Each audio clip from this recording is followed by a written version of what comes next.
গত এসডিপিও স্যারের সহায়তায় আমরা বাইকুড়া থানা দুইটা বুলেরো গাড়ি আমরা আটক করি, যেগুলা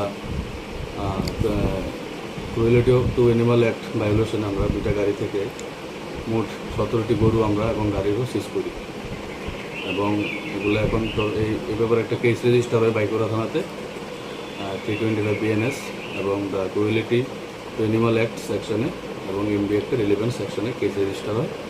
এটা এখন আন্ডার ইনভেস্টিগেশন। এটা আমরা একটা কেস নিয়েছি এবং এটা আমরা তদন্ত করছি। যদি এরকম হয় তাহলে আইনানুগ ব্যবস্থা আমরা গ্রহণ করব। এই বিষয়ে যদি এরকম কারোর নাম আমাদের কাছে আসে তদন্তে, এবং আইনানুগ ব্যবস্থা আমরা অবশ্যই গ্রহণ করব।